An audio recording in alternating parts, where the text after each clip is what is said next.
Pois é, a Pfizer fez uma proposta formal para o governo federal do Brasil, para o governo Bolsonaro, ainda em agosto, para vacinar milhões de brasileiros a partir de dezembro. Falou, inclusive, que eram 70 milhões. Depois o Eduardo Pazuello, numa dessas tentativas de justificar no Congresso Nacional, depois de todo o surgimento das pressões, das apurações preliminares, falou que eram poucos milhões, que era 500 mil no começo, depois outros 500 mil, etc. Sendo que o governo fez acordo lá com a vacina de Oxford, da AstraZeneca, também por lotes iniciais que não cobriam a população brasileira inteira.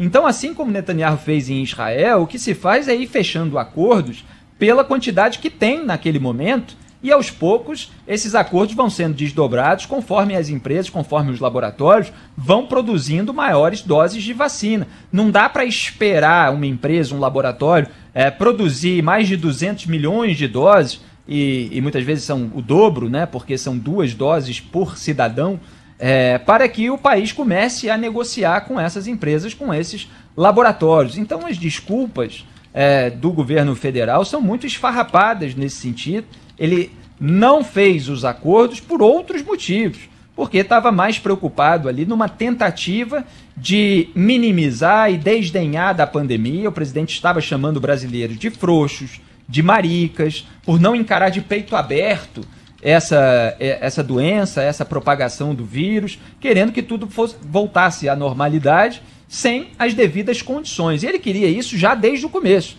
né? Quando não tinha nem álcool gel ali na farmácia, quando não tinha máscara acessível à população. Então é claro que há uma contenção inicial para saber o que fazer no meio daquela crise que já trazia um rastro de mortes no resto do mundo. E ele fica usando isso até hoje, fecharam tudo, etc. Sendo que no Brasil não se fechou tudo. E as questões não são binárias. É justamente aquilo que eu estava falando, se vê de acordo com a sobrecarga no sistema de saúde, para prevenir.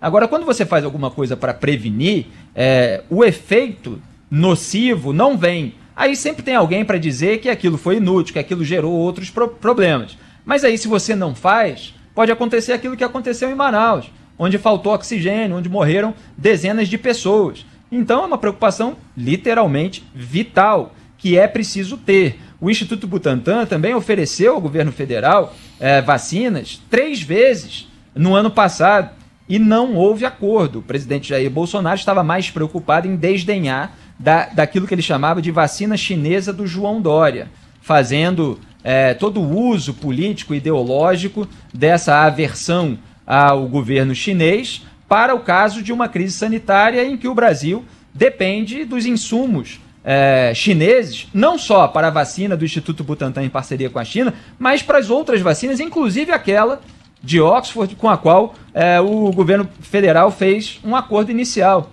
Então é tudo de uma incoerência, de uma hipocrisia muito grande. E agora você vê parte dos bolsonaristas que estão com microfones por aí, falando, olha, a imprensa tem um alarmismo muito grande porque o Brasil não está tão mal assim na vacinação, comparado a alguns outros países, ele já vacinou milhões de pessoas também, etc. Só que vacinou milhões de pessoas com a Coronavac, com a vacina do Instituto Butantan. E isso eles omitem, que era aquela da qual o presidente desdenhava.